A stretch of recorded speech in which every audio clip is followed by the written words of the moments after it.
lebih hebat ibadahnya dari saya. Amin. Allah. Baik, tidak apa-apa. Ini sekedar kita saling berbagi saja. Ya, saya bukan merasa paling pintar dan menggurui, tidak. Karena saya sedikit tahu lebih awal dibanding bapak-bapak mungkin. Waalaikumsalam. Alhamdulillahirobbilalamin. Gimana Pak? Tadi praktek lapangannya? Luar biasa, luar biasa. Paling tidak ada apa ya, ilmu yang bisa ditangkap ya Pak, yang akan datang kalau bisa menunda potong sendiri aja Pak. Nick Berli ini kita. Jadi kalau kami di dakwah sembelih halal tuh selalu memotivasi biasanya masjid atau musola ya dalam kegiatan-kegiatan pelatihan. Boleh panggil tukang jagal, tapi cuma untuk buka kulit sama bersihin tulangan daging dan seterusnya. Namun kalau urusan sembelih jangan diserahkan mereka. Urusan sembelih adalah urusan syariah dan harus diserahkan oleh orang-orang yang minimal, kalau kita bilang minimal adalah orang yang sholat. Ya. Jadi dalam SKKNI juru sembelih itu ada 13 SKKNI. Yang pertama itu menjelaskan adalah tentang sholat, ya ibadah wajib yang 5 rukun Islam dan rukun iman. Inilah yang pertama dari SKKNI.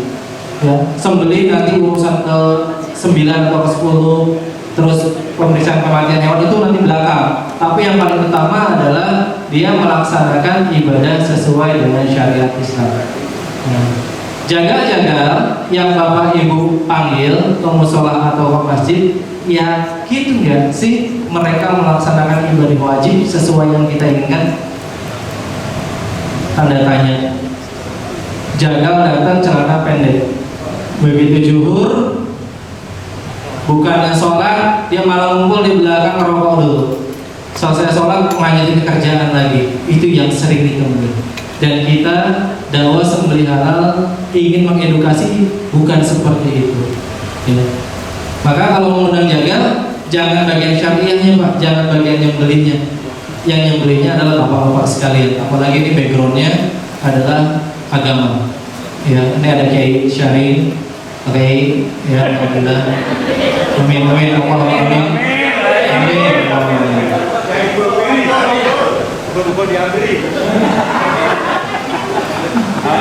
Baik, ini sebenarnya Pak Ustadz Arifin, mohon maaf, ini saya ngajarin ikan berenang sebenarnya ini. Maklum saya berdiri di sini. Ini ngajarin ikan berenang. Kalau saya menatap bapak-bapak yang menatap saya ahli surga semua bingung ya. Ini dosen agama semua yang menatap saya ahli surga semua. Kalau saya bicara soal ibadah, mereka lebih hebat ibadahnya dari saya. Amin. Allah. Baik, tidak apa-apa. Ini sekedar kita saling berbagi saja. Ya, saya bukan merasa paling pintar dan menggurui, tidak. Karena saya sedikit tahu lebih awal dibanding bapak-bapak mungkin, ya, seputar masalah sembelih. Ya. Baik. Syariat sembelih yang pertama kita harus sadar apa sih yang disebut penyembelihan itu. Ya. Penyembelihan adalah cara yang dilakukan untuk mematikan hewan, ya, agar hewan tersebut halal untuk dikonsumsi. Ya. Nah, yang disebut halal untuk dikonsumsi berarti ada batasannya. Ya. Bagian mana yang harus dipotong? Ya, apa yang harus dilakukan agar terpotong dengan sempurna dan seterusnya. Maka Islam mengajarkan khususnya pada hewan-hewan ya, berkaki 4 maupun pada unggas, itu pemotongan ada di pembuluh darah utama, ya, yaitu ada di leher. Pembuluh darah utama itu adanya di leher Pak, ya, kalau hewan berkaki 4, sehingga disyariatkan disembelihnya adalah di leher. Pertanyaan saya, kalau dalam kondisi darurat boleh nggak sembelihnya nggak di leher? Boleh. Boleh. Itu bukan menyembelih namanya. Bagaimana? Begitu hewan dibeli sama Kang Saring, hewannya itu ngamuk Pak. Dia lari nyungsep ke dalam sumur, kelihatan pantatnya doang, 500 kilo Pak. Dibiarin mati aja begitu? Apa aja yang dipotong kalau gitu? Syariat Islam adalah memotong pembuluh darah utama, Pak, yaitu pada bagian leher. Begitu dibeli sapinya kita nggak lihat, ternyata sapinya besar, ngamuk, nyungsep ke dalam sumur, yang kelihatan cuma bokongnya doang, Pak. Gimana caranya belinya? Biarin aja sampai mati. Ya enggak. Diangkat rame-rame 500 kilo, Pak, nyungsep pula.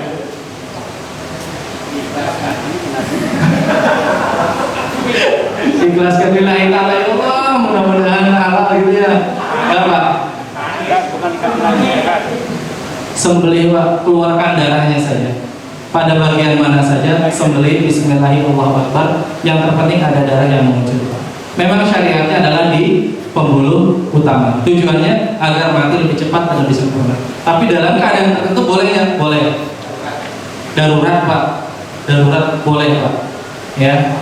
Kemarin saya dengar kabar kalau orang bawa sapi dari Lampung itu ada 8-9 ekor satu truk, itu sapinya udah mulai oleh gitu ya, udah mau mati, daripada nanti tidak bisa dikonsumsi, itu sama supirnya nggak mungkin masuk ke dalamnya, diinjek-injek teman-teman dari atas, Pak. Dia yang penting dia tergores, bismillahirrahmanirrahim, darah mengucur, mati, baru isi perutnya dikeluarkan. Isi keluar, ditarik ya hewannya, isi perut dikeluarkan, dagingnya dibekukan supaya masih bisa dikonsumsi. Kalau tidak seperti itu mati sia-sia di jalan, Pak. 20 juta mati sia-sia kan.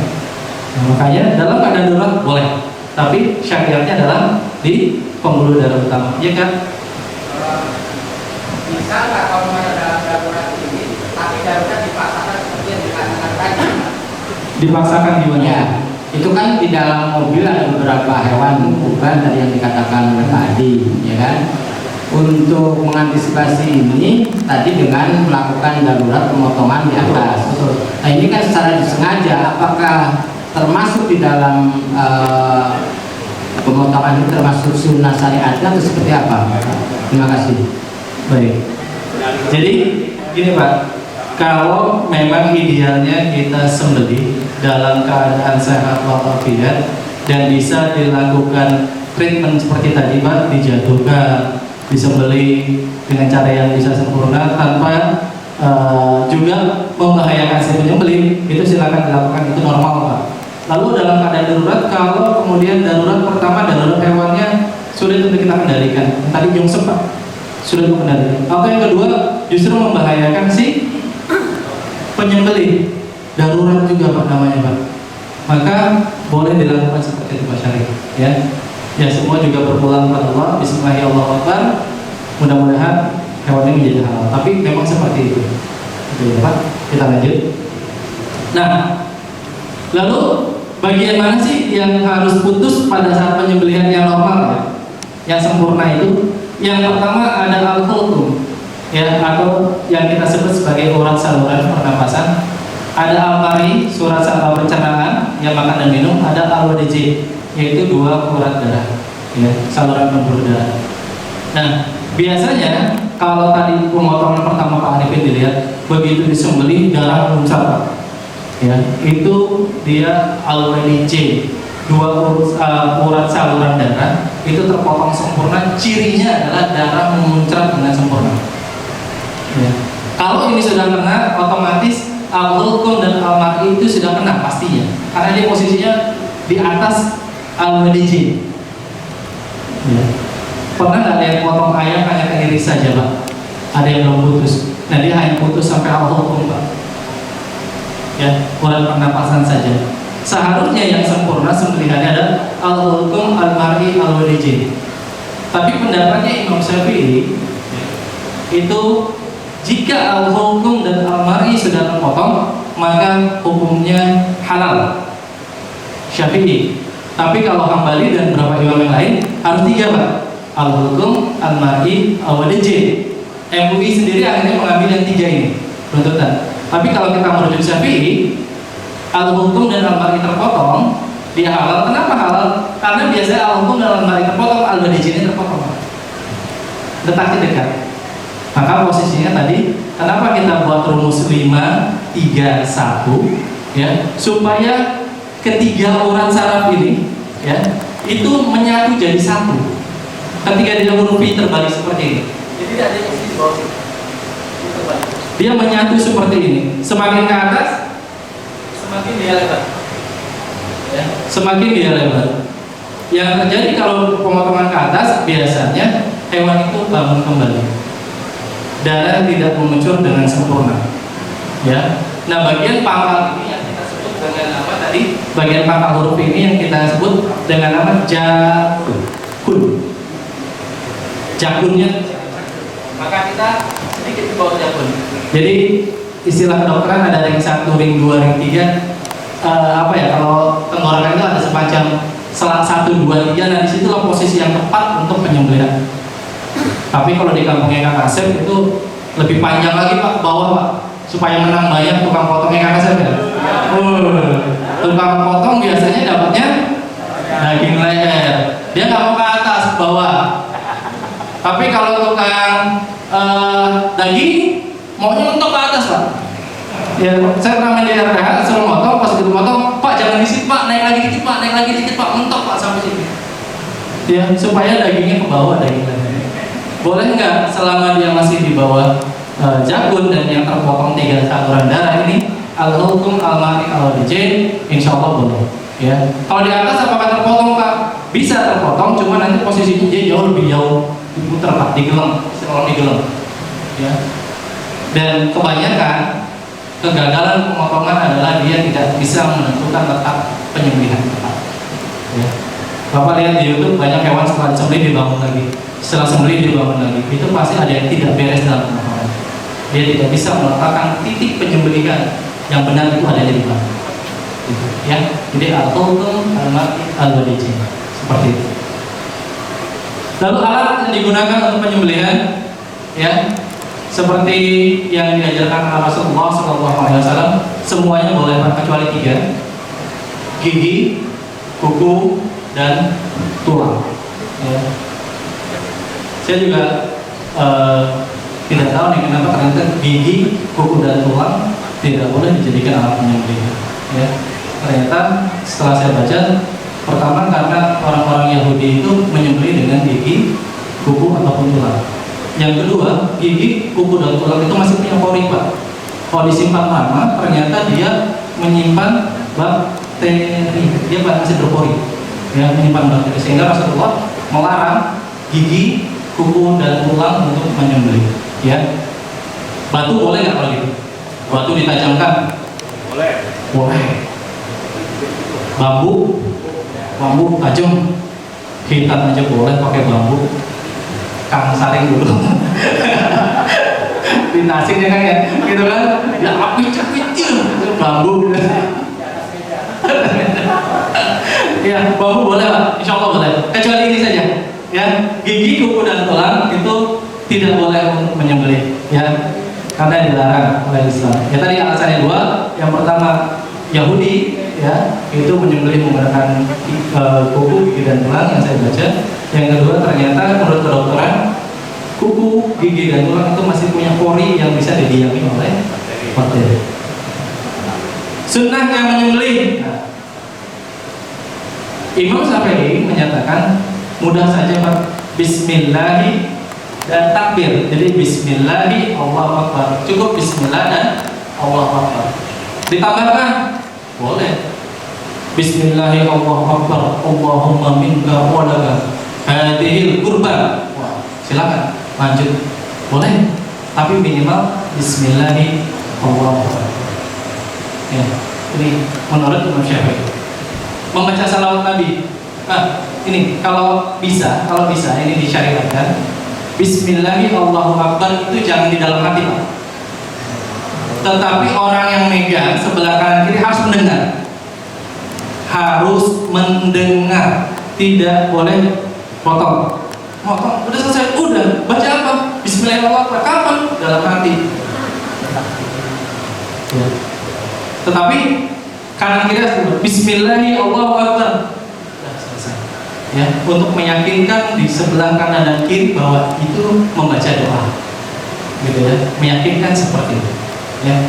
Lalu dilanjutkan tadi boleh membaca salat Nabi Allahumma sholli ala sayyidina Muhammad wa ala sayyidina Muhammad. Boleh. Bismillahirrahmanirrahim, Allahumma sholli wa sallim. Nah, kenapa simpelnya kita hanya Bismillahirrahmanirrahim? Hewan itu ketika direbahkan, Pak, itu posisi yang tidak nyaman. Dia menahan sakit, maka segerakan sembelihan. Ya. Ya, ini yang sering saya temui, yang sering salah itu adalah ketika hewannya sudah dijatuhkan, diikat, dibacakan dulu 7 namanya. Bismillahirrahmanirrahim. Kurban pertama dari Bapak A, kita bacakan sholawat. Korban kedua, korban ketiga, sapinya udah kelamaan, matanya merah, begitu disembelih darah nggak sempurna keluar, tersumbat, Pak. Tersumbat darahnya. Maka lakukan koreksi kalau seperti itu. Sumbatannya ditarik keluar atau dipotong kembali. Gitu. Makanya supaya itu tidak terjadi, ya Bapak ketika mau memotong hewan dan banyak 7 orang itu mau disebutkan satu persatu namanya, sebutkan dalam keadaan kondisi sapi itu masih berdiri. Ya. Begitu jatuh, Bismillahirrahmanirrahim, langsung sembelih. Ya. Jangan sampai hewan itu kemudian dia melawan, dia bangun lagi, jatuh kedua kali, resiko besar, Pak. Hewan sudah jatuh, terikat, dia bangun, Bapak jatuhkan lagi, resiko besar.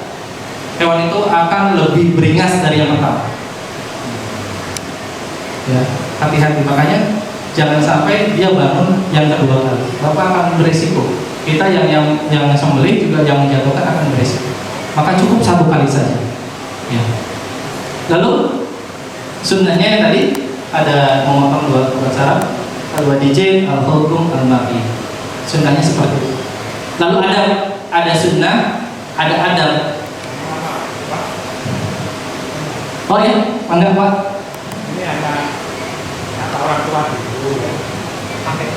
Nilai apa itu sejumlah kaki binatang yang mau sembelih. Itu benar atau enggak? Ini kata orang tua dulu. Makasih. Ya, terima kasih. Bapak, alhamdulillah saya baru dengar hari ini. Saya baru dengar hari ini. Selama saya belajar, saya belum pernah tahu ada yang jumlah kaki 4 kali Allahu Akbar belum pernah, Pak. Gitu ya. Karena Bismillahirrahmanirrahim sudah cukup mewakili seperti itu. Ya. Tapi itu kebudayaan, Pak. Itu bagus, ya tidak apa-apa. Itu selama itu adalah suatu budaya daerah dan itu bagus, ya tidak masalah sebenarnya. Ya. Itu bukan mitos. Ya, kecuali kalau apa mitosnya kalau sembelih dia nafasnya dari sembelih bau dagingnya, itu mitos. Ya, bukan itu. Gitu ya. Coba ya, berarti boleh Pak. Ya, yang masalah. Tapi juga bukan tuntunannya bukan seperti itu. Tentu tadi Bismillahirrahmanirrahim, takbir, Allahu Akbar, baca salawat, silakan. Ada yang pertama menghadap kiblat. Nah, pertanyaan menghadap kiblat nih. Ya, yang menghadap kiblat hewannya atau penyembelihnya? Penyembelih. Ayo. Yang menghadap kiblat hewannya atau penyembelihnya? Dua-duanya. Nih kita anggap kiblatnya ke sana Pak ya. Ini kiblat nih, kita anggap kiblat ke sana. Lalu yang mana penyembelihnya yang begini menghadap kiblat atau hewan yang begini menghadap kiblat? Dua-duanya lah. Kalau dua-duanya gimana masuknya? Ayo, penyembelihnya atau hewannya? Hewannya. Hewannya. Hewannya. Dia Pak salah semua ya. Yang menghadap kiblat itu penyembelihnya, bukan hewannya. Makanya kenapa sih hewan kemudian harus dibaringkan dengan rusuk sebelah kiri itu di bawah menempel di tanah? Ini kalau saya kambing dibaringkan, berarti leher saya kemana Pak? Sana. Berarti penyembelih dari mana? Dari iya. Betul kan? Penyembelihnya sudah berada di menghadap kiblat kan? Iya. Maka adabnya adalah hewan itu dibaringkan dengan tulang rusuk sebelah kiri menempel ke tanah, sehingga leher itu sudah menghadap ke kiblat dan penyembelih secara otomatis sudah menghadap. Ya. Jadi bukan hewannya yang berdirikan di sana, di kiblat ke sana, hewannya didirikan, dijatuhkan ke sini. Loh kan hewannya sudah menghadap kiblat, bukan hewannya, tetapi juru sembelihnya seperti ini jadi posisinya. Ya. Ingat ya, dibaringkan di rusuk sebelah kiri.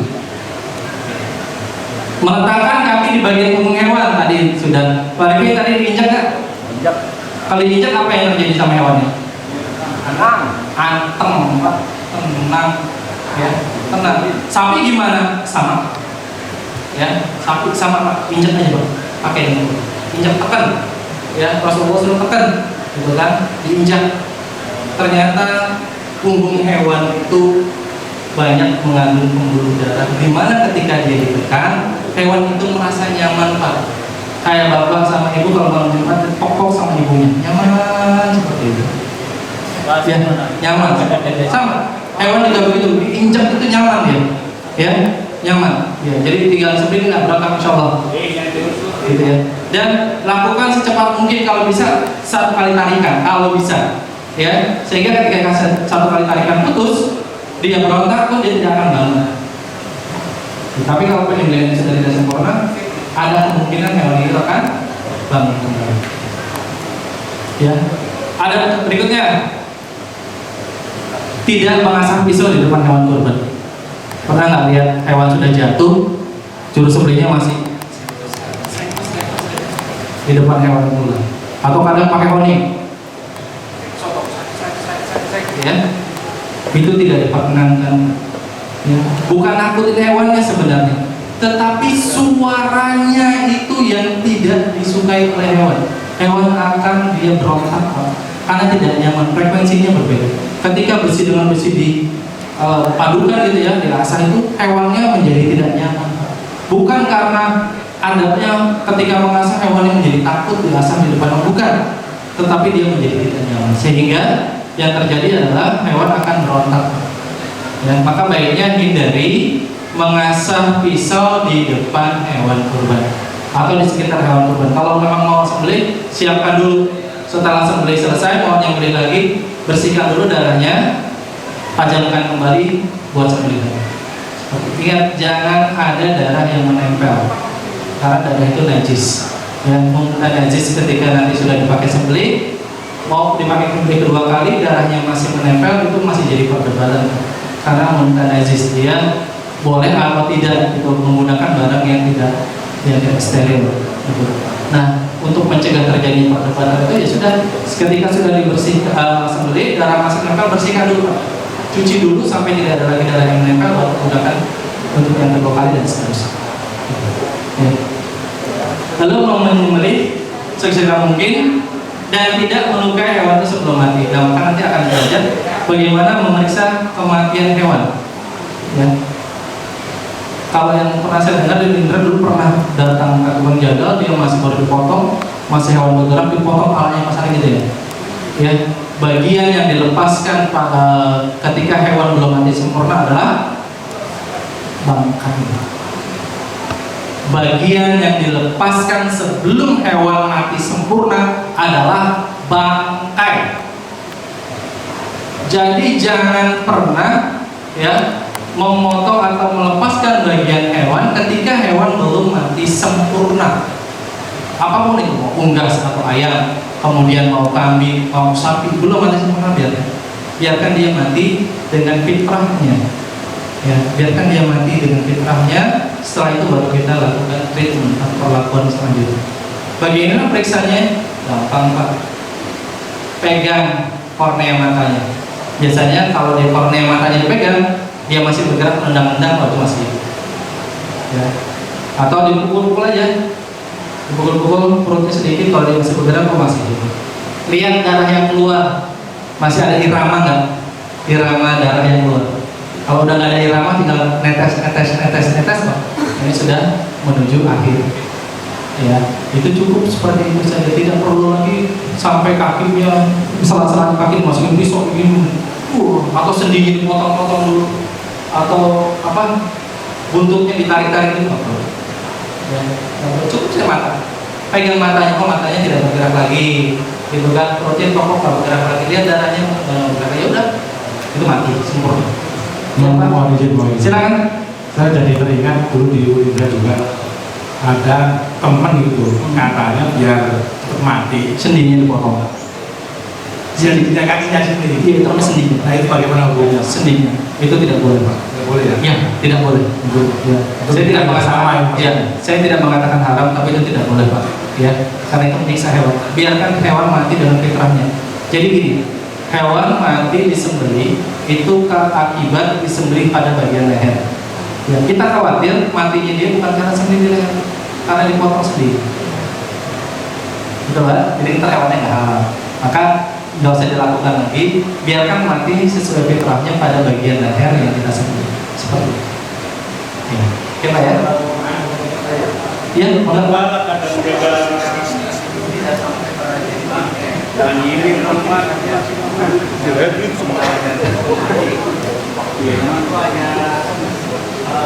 penggal lehernya sebelum mati itu, ini banyak ustaz ini. Setahu saya itu hanya sampai pada makruh, bukan sampai pada, kalau bangke haram itu dimakan. Jadi mungkin ini yang teman-teman Iya. ustaz bisa melengkapi. Baik, Pak, terima kasih. Memang ini ada beberapa pendapat, Pak. Gitu kan? Kalau yang selama ini kita pelajari, memang kalau sebelum mati sempurna dilepaskan kepalanya, maka dia menjadi berbahaya. Kalau saya meyakini seperti itu. Tapi mungkin ada pendapat lain yang nanti bisa ditambahkan. Bapak-bapak mungkin punya referensi lain, oke? Itu sifatnya adalah makruh. Gitu. Ya nggak apa-apa, jadi pembelajaran juga untuk saya. Pak Haji, saya hanya pelajari seperti itu, Pak Haji. Mohon maaf, Pak Haji. Mungkin ada Pak Ustaz Heri?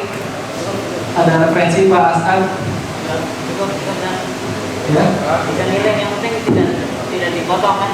Ya, yang penting tidak dipotong. Sama haram kan tujuannya sama. Makruh sama haram kan tujuannya sama dihindari. Jadi makruh maupun haram tujuannya adalah larangan Allah untuk menghindari supaya jangan dilakukan itu sebelum mati sempurna. Seperti itu. Intinya seperti itu. Tapi adapun nanti hukumnya makruh ataupun haram nanti tergantung dari tafsiran ya Ustaz. Gitu. Tapi intinya tidak boleh dilakukan. Ya Pak Sari. Baik Pak, Assalamualaikum warahmatullahi wabarakatuh. Alhamdulillah pada hari ini kita banyak tahu ya terkait dari pemotongan hewan kurban yang secara sahih. Sehingga dalam hal ini yang tadinya mungkin termasuk saya dan teman-teman yang lain ya tidak mengetahui hal ini. Ada dua hal yang perlu saya tanyakan Pak tadi. Ini kalau tadi kaitannya dengan penyembelihan hewan kurban berkaki 4 itu sudah paham ya. Ini ada unggas Pak yang terkadang kalau kita motong unggas ini terkadang terbang ya. Ini ada yang kalau dipotong terbang itu entok kalau nggak salah. Nah ini hukumnya gimana yang pertama? Kemudian yang kedua, di samping pemotongan hewan kurban, apa ini ada nilai budaya atau adab atau seperti apa? Terkadang disiapkan ada air kembang, kemudian ada kain putih. Nah ini saya belum tahu semacam ini menurut ya syariat agama Islam itu seperti apa Pak? Mungkin itu aja Pak. Sekian dulu.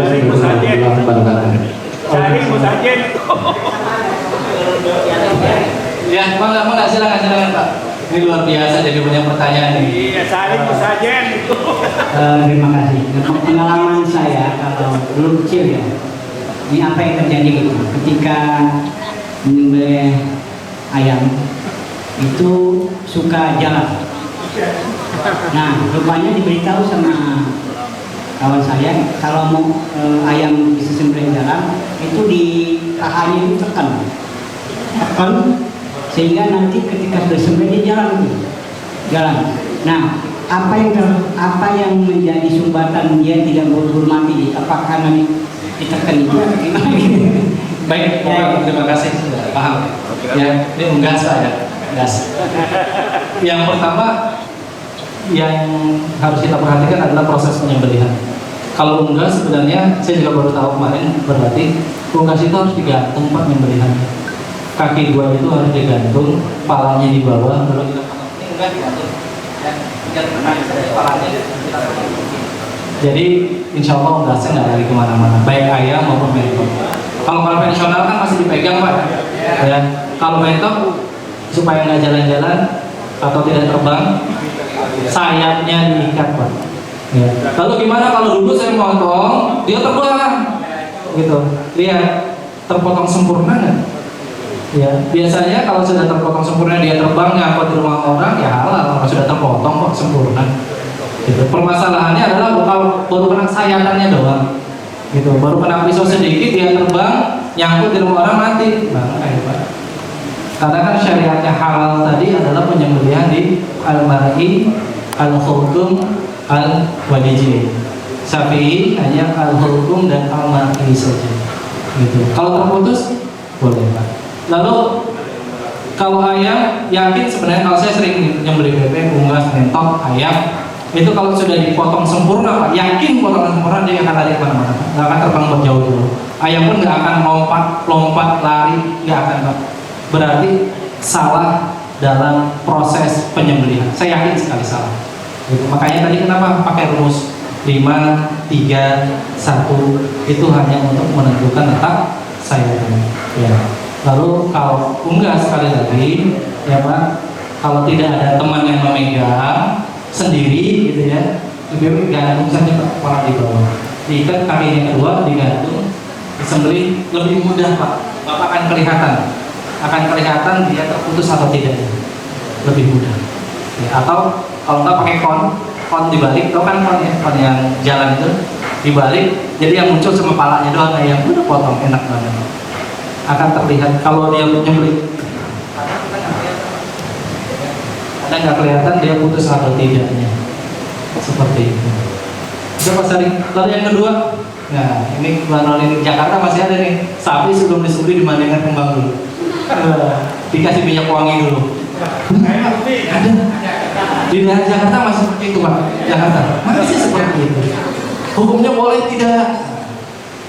Bicara lagi, tanyakan mereka kenapa melakukan itu.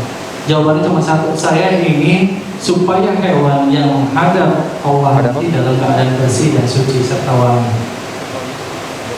Apakah lalu mengurangi proses penyembelihan, kesempurnaan penyembelihan? Tidak. Yang diukur bukan dicuci pakai kembang 7 rupa, bukan wanginya, bukan diselimut pakai kafan putih, tetapi adalah proses penyembelihannya.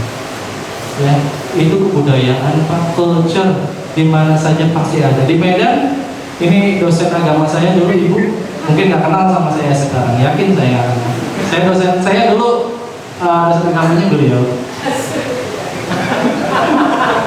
Halo Bu Sumi. Bu Sumi ya, halo. Kebanyakan ya. Dosen fisika saya Pak Asep dulu, Kang Asep. Ya, jadi seperti itu di kultur dan di setiap wilayah berbeda-beda. Saya pikir itu adalah kebudayaan yang tidak perlu kita perdebatkan, tetapi yang perlu kita perhatikan adalah proses penyembelihan itu sempurna atau tidak. Gitu ya. Nanti kan salah satu sempurnanya adalah dengan menggunakan pisau yang tajam. Nanti Bang Jepi, ya Ustaz Jepi, dia akan menjelaskan bagaimana pisau yang tajam, ketajaman sesuai penyembelihan itu seperti apa sih, nanti menjelaskan lebih dalam. Oh, ini sudah benar. Nah, keserawan Pak, ini perlu diperhatikan.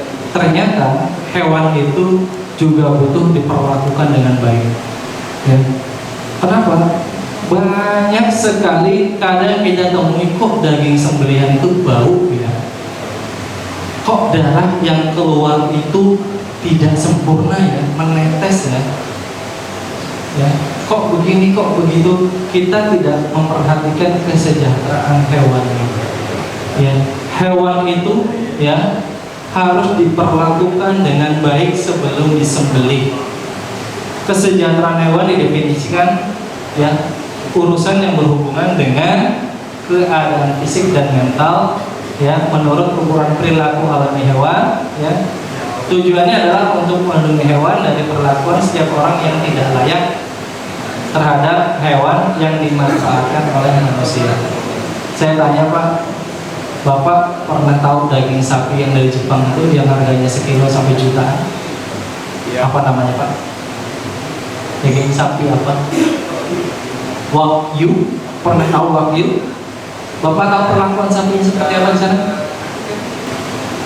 Tahu perlakuan? Sapi itu tidurnya di atas tempat tidur. Sapi itu dikasih tempat tidur sendiri Pak, kayak manusia. Diperlakukan sangat luar biasa ya, mereka diperlakukan, maka harga jualnya pun sangat tinggi karena perlakuannya sangat luar biasa ya. Wagyu Pak, sekilo bisa jutaan Pak, sekilo bisa jutaan gitu ya, Wagyu Pak ya, yang asli dari Jepang. Kenapa? Keserawat, dia menetapkan kesejahteraan hewan betul-betul diterapkan. Daging yang dihasilkan sangat luar biasa, gitu ya. Kan kalau kita enggak, ini kita udah dapat daging dari penjajah di pinggir jalan. Begitu sampai ke wilayah kita pun mungkin hewannya dalam keadaan haus, dalam keadaan lapar, kita sembelih dalam Idul Adha itu ya apa adanya kita terima, kan seperti itu Pak ya. Tapi paling tidak minimal di penampungan itu kita perlu memperhatikan adanya kesejahteraan hewan. Penting sekali. Nah, prinsipnya adalah hewan itu harus bebas dari rasa lapar, haus, dan malnutrisi, freedom from hunger, thirsty, and malnutrition. Bebas dari rasa tidak nyaman, fisik dan suhu tubuh. Ya. Ini bebas dari rasa sakit, Pak, cedera, bebas dari rasa takut dan tertekan, bebas untuk menampilkan perilaku alami.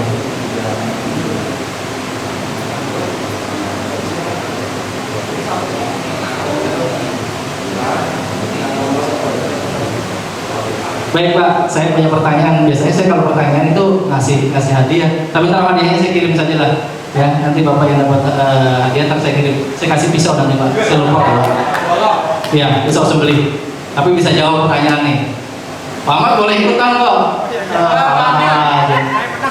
Saya kebetulan di Unindra itu dikirimi sapi 4 ekor Pak. Yang satu sapinya luka, yang satu sehat, yang satu lagi dalam keadaan sakit, yang satu lagi dalam keadaan stres Pak. Saya ulangi ya, Unindra beli sapi 4, dikirim sapinya stres 1, satunya sehat, satunya sakit, satunya lagi tadi udah stres, sakit, sehat, luka. Pertanyaan saya, ini cuma 2 orang yang boleh jawab nih, ya. Kalau yang salah satu nanti boleh lagi satu lagi jawab. Urutkan sapi mana saja yang prioritas untuk disembelihkan pertama, kedua, ketiga dan seterusnya. Siapa yang mau jawab? Saya kasih pisau Pak, golok sembelih. Ya Pak, silakan. Pak. Saya kasih golok sembelih. Yang pertama yang sakit. Yang sakit nomor 1. Baik Pak. Yang kedua? Yang luka. Yang luka. Ketiga stres. Stres. Yang terakhir sehat. Nah, saya meskipun Pak Mendali itu dicatat dulu. Ya Pak. Pak, goloknya insya Allah nggak jadi saya kirim. Ya, karena jawabannya salah. Mas Firman nyoba? Mas Firman silakan. Ya, mikir bentar. Saya kasih golok sembelih Pak, betulan Pak. Insya Allah. Ya Mas Firman. Terima kasih tadi yang pertama yang stres, yang sakit, yang luka, yang sehat. Mas Firman goloknya dibentuk. Satu lagi ya. Ibu, satu udah lah ibu. Satu lagi, ibu, ya silakan. Kalau satu lagi habis ibu jawab lagi, kamu jawabannya nanti. Kan waktu soalnya. Yang sehat, stres, luka, sama yang sakit. Ya, alhamdulillah ibu selamat. Goloknya tidak saya kirim ya.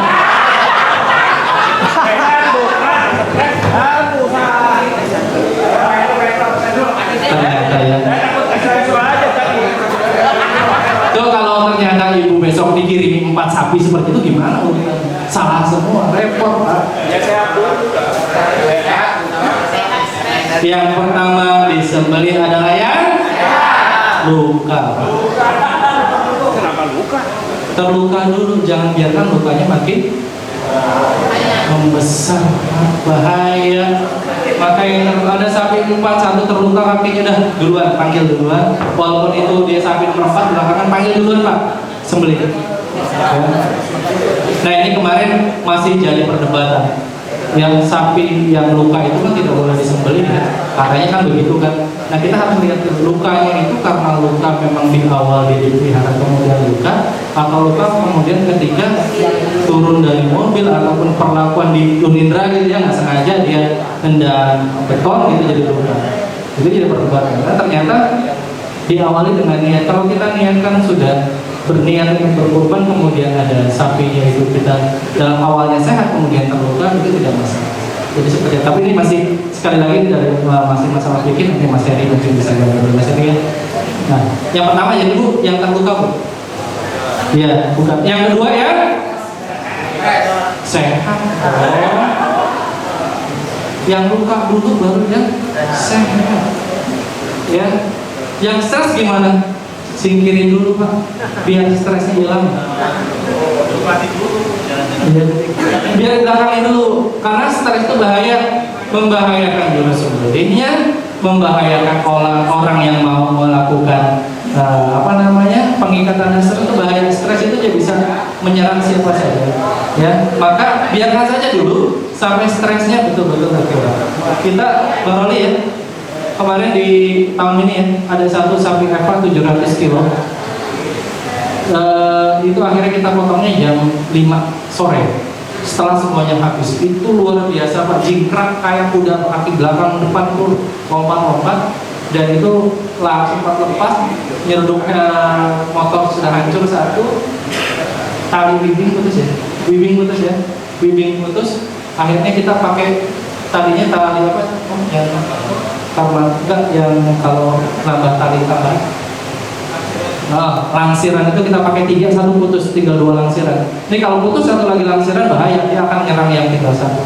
Luar biasa Pak stresnya Pak. Ternyata sapi yang kiriman dari Australia baru 3 hari datang ke Indonesia. Sapinya Pak, keluarganya cendana. Jadi seperti itu Pak. Stres biarkan saja dulu. Nggak apa-apa belakangan. Iya nggak mau pasok. Ya ini stres lah. Jadi memang seperti itu. Stres kita belakang. Lalu yang sakit bagaimana? Yang sakit? Yang sakit tidak boleh disembelih. Kenapa? Kita nggak tahu sakitnya apa kan? Ya bahaya Pak. Bahaya terhadap daging yang mau kita konsumsi. Maka yang daging baiknya, yang sakit baiknya tidak kita sembelih, itu bahaya sekali. Ya, kita niatnya ibadah, sampai rumah malah kita sakit, gitu ya. Jadi gimana? Kalau sembelihnya nggak jadi saya berikan 2 tahun depan. Pertanyaannya masih sama aja. Kasih sama yang stres aja. Cari. Enggak, kemarin Ustaz Jepi katanya mau ngasih golok gitu untuk DKM. Jadi nggak sih? Oh, acara Ustaz Jepi nanti ada lagi pertanyaan. Itu subhanallah. Beliau ini Pak Ashabila Nasional, instruktur Ashabila Nasional, biasa buka pelatihan di YouTube, di WA. Itu yang lihatnya sudah 27 provinsi, lebih dari 33 provinsi. Ya, jadi memang instruktur Ashabila. Jadi kalau mau bilang niat tajam, udah mulai dari bahannya apa mereka sudah paham. Ya, bahannya apa, ketajaman bagaimana sudah luar biasa. Lanjut ya. Asuh. Nah, aman, sehat, utuh dan halal. Harus memperhatikan 2 kondisi. Kondisi yang pertama adalah kondisi sebelum disembelih, dan yang kedua adalah kondisi setelah disembelih. Sapi sehat itu gimana sih Pak lihatnya Pak? Sapi sehat itu dilihatnya bagaimana?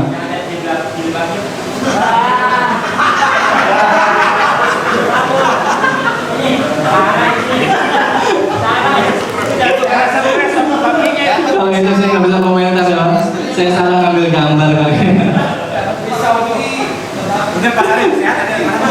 Kang Sari, kira-kira sapi sehat itu gimana sih? Sehat banget ini, kalau yang ini sehat banget insya Allah ya. Sapi sehat bagaimana? Kita kalau mau beli sapi ini, kita harus perhatikan sapinya sehat. Nah, sehat itu dilihat dari apa? Yang paling gampang kita lihat sehat dari apa?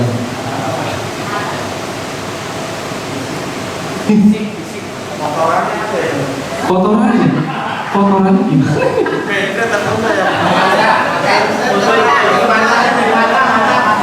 Dari matanya. Kalau matanya cuma kelip-kelip satu-satu, kita ngedip kita sehat ya. Dari apa Pak kira-kira? Ini bapak-bapak kan sering beli sapi nih, tiap tahun siapa yang beli sapi? Yang beli sapi siapa? Tahun depan jangan lagi pasarnya sama Asep lah. Gantilah. Ini sapi sehat aja repot nih. Ganti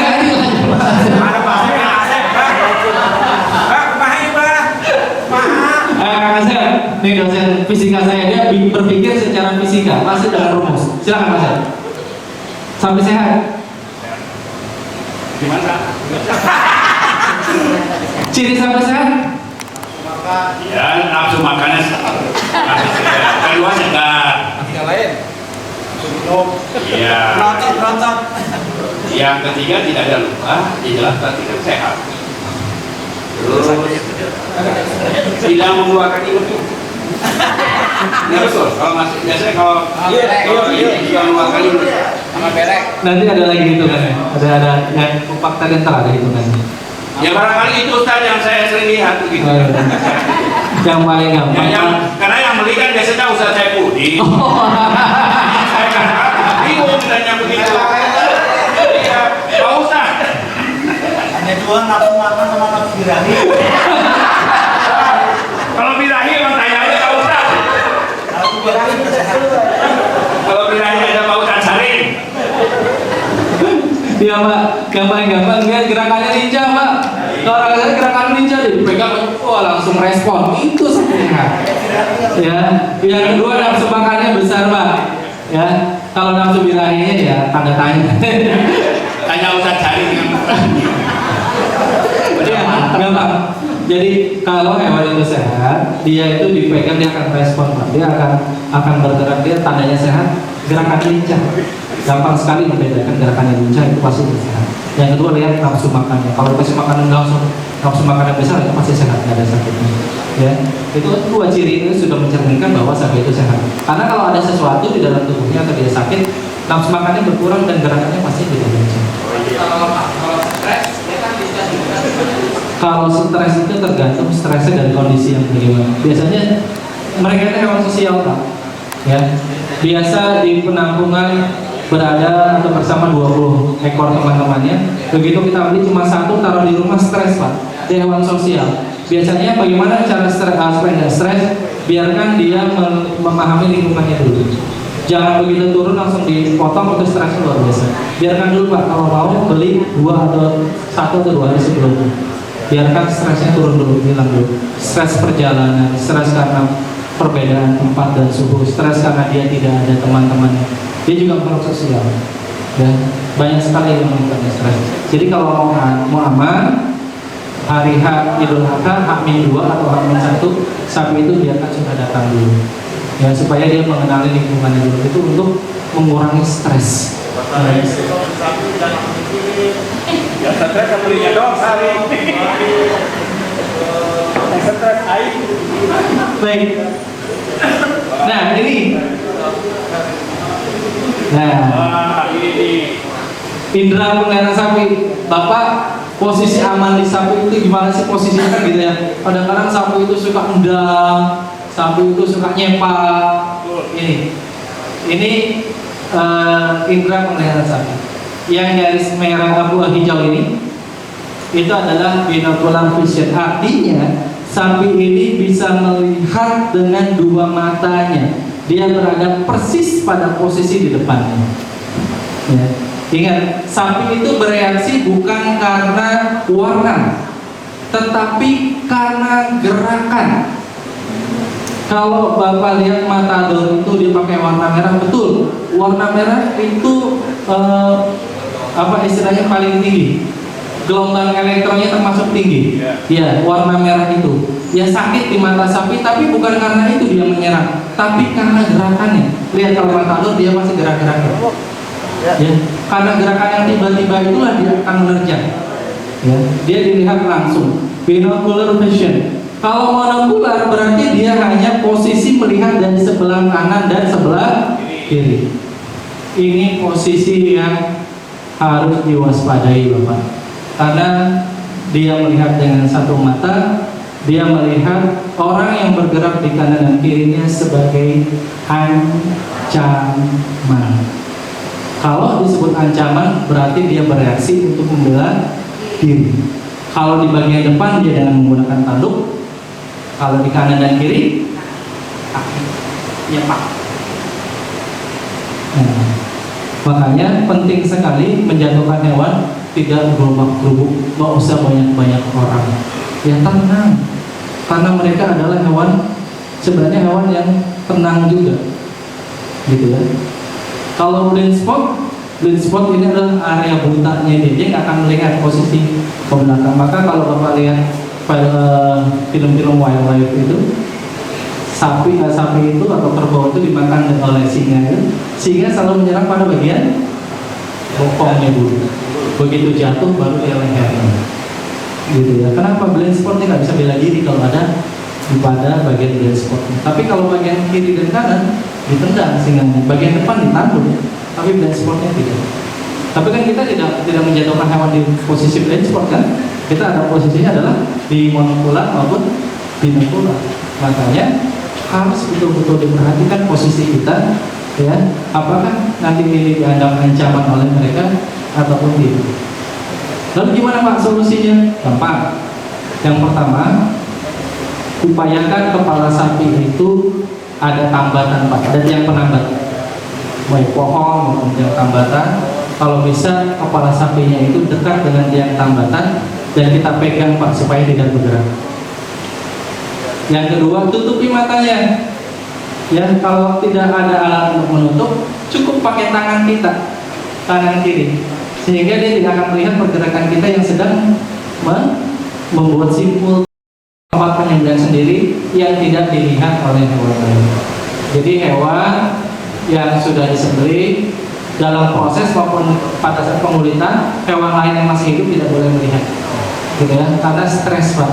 Dia dari bau darahnya saja sudah stres dia.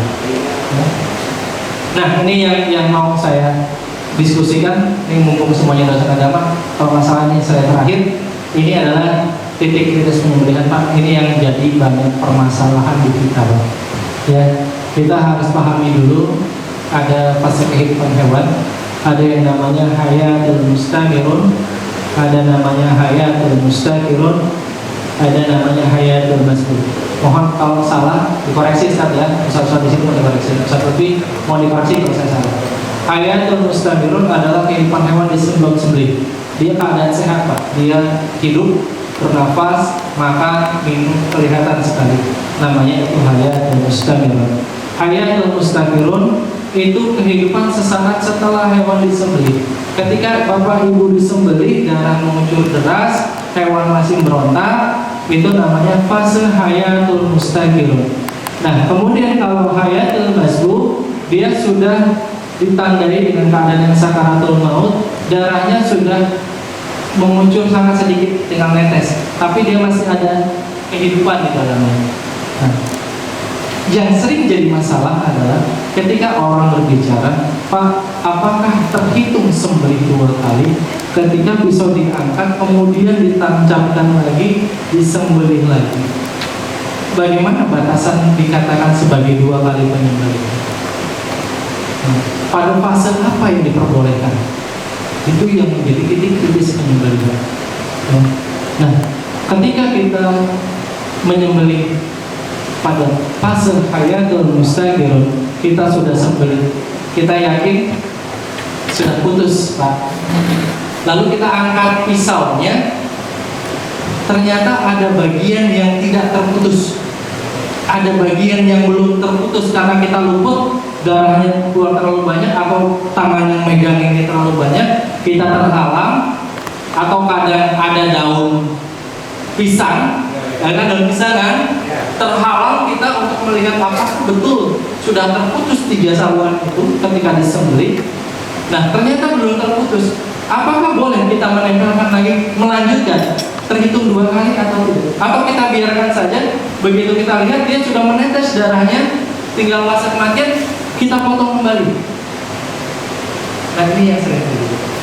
Ternyata yang sejauh yang saya pelajari, ketika dia pada fase hayatul mustaqirun, tanda-tanda kehidupannya masih jelas, darah keluar deras, dia masih kelihatan tanda-tanda kehidupan. Ketika kita angkat, oh ternyata belum ada bagian yang terputus sempurna, sempurnakan penyembelihan. Bukan sembelih 2 kali, tapi sempurnakan penyembelihan, putuskan urat yang belum terputus. Boleh tancapkan lagi, tarik lagi 2 kali penyembelihan.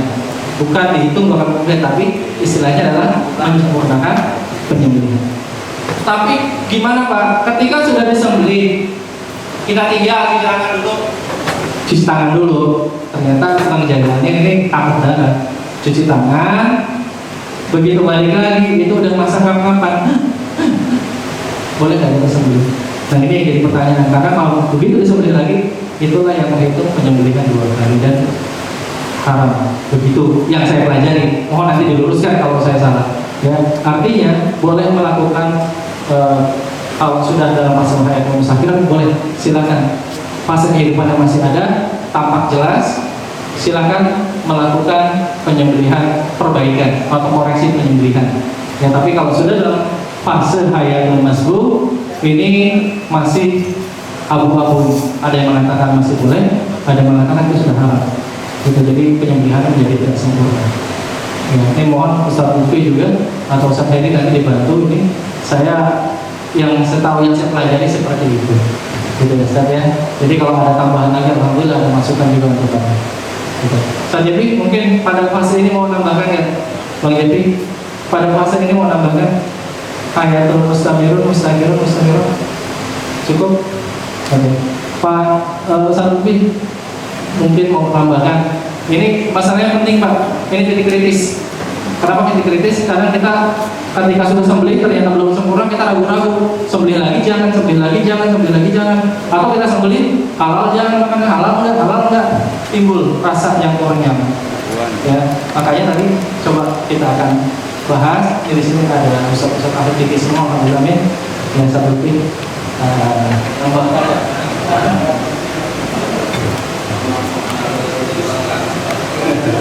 Ya, memang begini Pak, ini ya khilafiyah juga ya.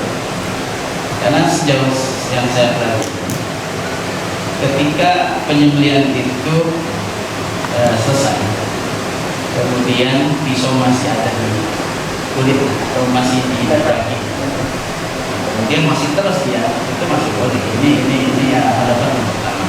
Tapi ketika pisau itu sudah diangkat, jangan nempel di daging, nah itu yang nggak boleh. Tapi ya saya cenderung setuju kepada kedua ini ya, artinya yang Bapak bilang tadi. Jadi dalam kondisi tertentu misalnya gini, ketika kita sudah kita sudah yakin, artinya sebelum kita sempurna, ya, gitu. Karena yang namanya sembelih itu pakai perasaan. Karena kita nggak mungkin lihat di kerongkongannya ini gitu kan, ini urat nadinya kan. Jadi memang semuanya pakai feeling. Jadi kalau sudah sempurna ya kita sekitar. Tapi ada satu kasus misalnya ketika sudah selesai dia bangun lagi nih, seakan-akan itu belum sempurna. Ada yang kayak gitu juga. Nah itu boleh ketika dalam kondisi seperti itu kemudian potong lagi. Nah, tapi ya jangan pakai bismillah atau apa lagi.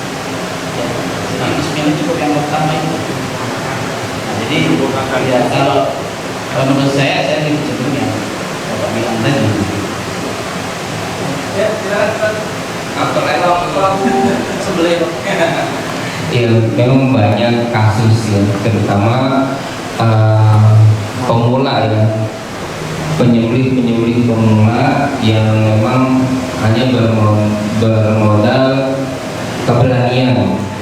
Jadi modal berani dan ada sebelah aja gitu. Ya, terkadang banyak kasus yang terjadi seperti itu. Hanya bagian kadang menyikapi hewan sapi yang lehernya